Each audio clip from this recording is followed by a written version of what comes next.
보시면 이렇게 써져 있죠. 여기 보면 바로 요거 XY를 나타내는 요 아이콘 있잖아요. 네. 오토캐드에서는 UCS 아이콘이라고 불렀습니다. 여기서 뭐라고 부르냐면 피봇이라고 부릅니다. PIVOT인가? 피봇. 네, 피봇이라고 합니다.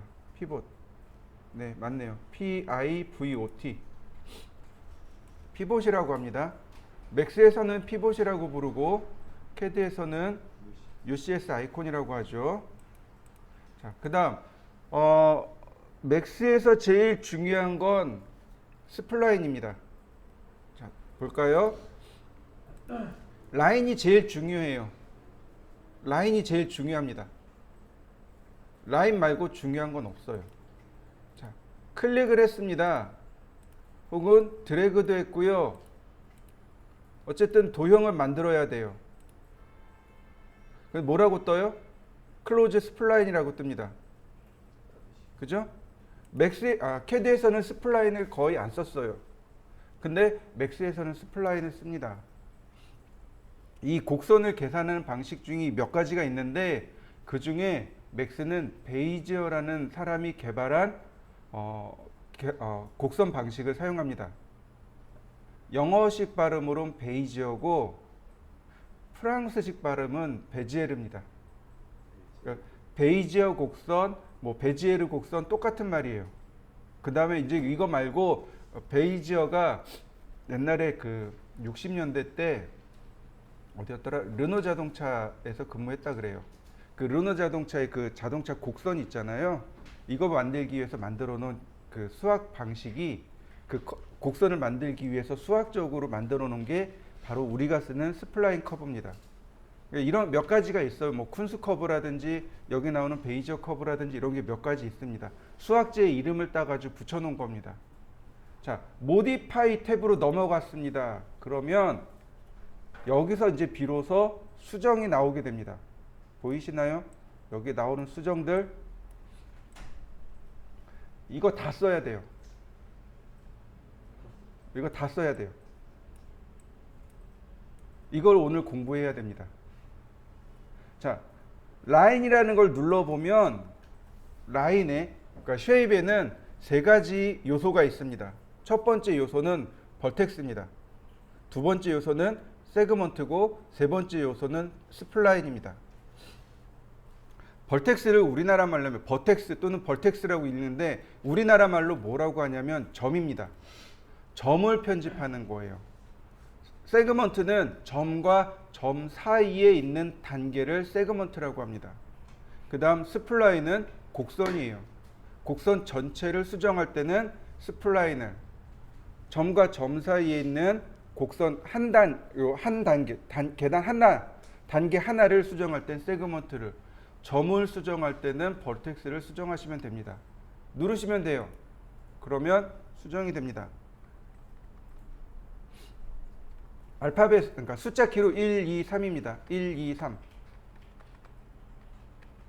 1, 2, 3. 다시 한번 누르면 클로즈예요. 1, 2, 3. 1, 2, 3. 만약에 여기가 하나 더 있으면 4까지 내려갈 거예요. 1, 2, 3 그러면 1 벌텍스, 2 세그먼트, 3 스플라인입니다. 그거에 따라서 명령어가 바뀌어요. 쓸 수 있는 명령어들이 바뀝니다. 버텍스에 대한 명령어, 세그먼트에 대한 명령어, 스플라인에 대한 명령어 다 바뀌어요. 자, 먼저 버텍스로 들어갑니다. 버텍스를 선택하면 이렇게 선택이 돼요.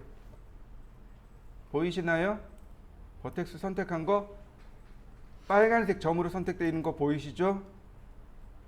점을 이동하면 됩니다. 점을 이동하시면 얼마든지 위치를 이동해서 만들 수 있습니다. 보시면 두 가지가 나옵니다. 얘는 코너, 얘는 스플라인. 이해되셨나요? 자, 다시 봅니다. 얘도 스플라인으로 만들고 싶어요. 오른쪽 버튼 누릅니다. 그러면 베이지어 코너, 스무스 이렇게 나옵니다. 베이지어라는 말을 제가 아까 알려드렸죠?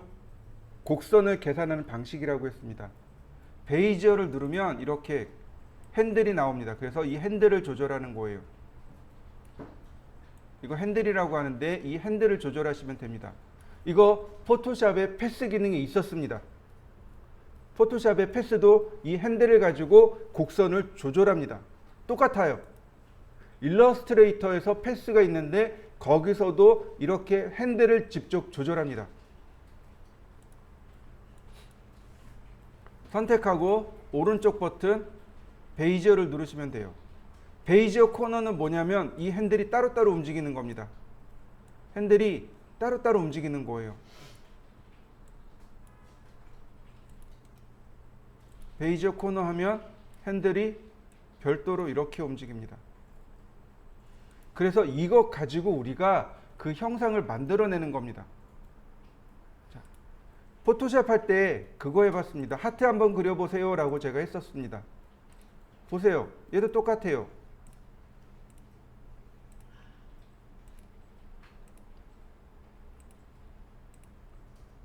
그 다음 버텍스를 이용해서 선택하고 베이지어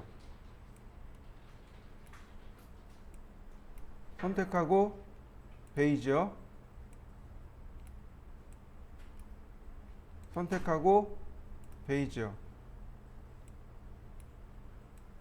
그러면 하트 금방 만들어지잖아요. 이해되시나요? 요령은 그거예요. 이 형상을 쉽고 빨리 만드는 요령은 바로 지금 제가 보여드린 겁니다. 제일 처음 어떻게 해요? 점을 그냥 찍어요. 형상대로 점을 찍습니다. 그 다음 버텍스에 들어가서 곡선이 만들어지는 부분을 베이지어로 바꾼 다음 핸들을 조절해서 그 커브를 맞추는 겁니다. 자, 여기 보시면 곡선을 보시면 곡선이 이렇게 각이져 있습니다. 이렇게 각이져 있어요. 그죠? 각이져 있습니다.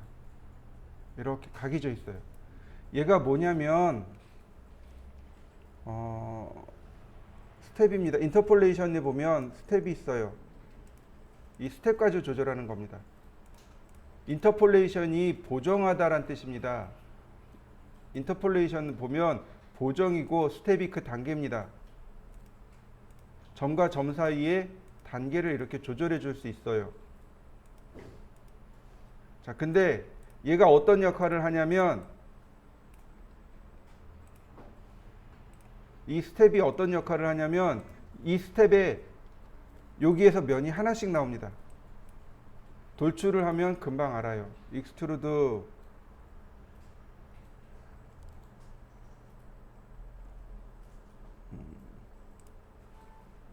보시면